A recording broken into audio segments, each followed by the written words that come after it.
আমাদের দেশে বিচার পাইতে হলে আপনাকে ভাইরাল হইতে হবে। একটা থাম দিয়ে আমাদেরকে আপনারা কিনতে চান, তাহলে আমরা জীবন বাঁচি রেখেছিলাম। এই শহীদদেরকে সামনে রেখে লম্বা লম্বা কথা বলি, আহত বঙ্গবন্ধুদের কাছে গেলে আমরা কোথাও কোথাও তো দেখেছি এটা ঘৃণা করে আমাদেরকে প্রত্যাখ্যান করেছে।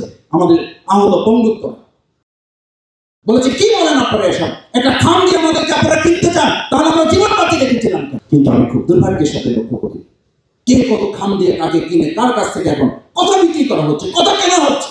আপনাকে একটা খাম দিলাম, আপনি আমার পক্ষে 2 মিনিট কথা বলে চলে যান, শেষ, আপনার সাথে আমার আর কোনো সম্পর্ক। ওই খামকে আমাদের এই জুলাই আমাদের পরিবারের লোকেরা ঘৃণা করে খাম প্রত্যাখ্যান করে তাদেরকে ফেরত দিয়ে বলেছে যদি খামই চাইতাম তাহলে আপনারা সংসদে না আমাদেরকে মন্ত্রী বানানোর জন্য প্রস্তাব ছিল, আমরা তা প্রত্যাখ্যান করেছি। এই খামের জন্য আমরা বিপদ করি।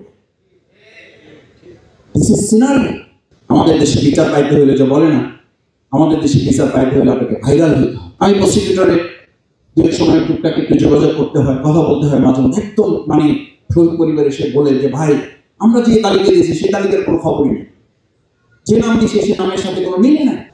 যোগাযোগ করতে গিয়ে আমি শুনি আজকে ভাই বলেছেন 2টো প্রসিকিউট আমাদের 2টো ট্রাইব্যুনাল চলছে। কেন?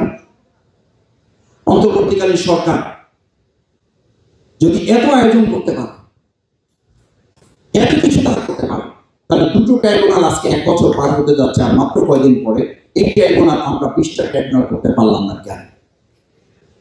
কেন 17 জন নিয়োগ হবে? আমাদের আইনজীবীদের এমন কি অভাব করেছে দেশপ্রেমিক আইনজীবী কি নাই? আমরা 17 জন আইনজীবীকে কেন আমরা 50 জন 100 জন 150 জন 117 জন আইনজীবী আমরা কেন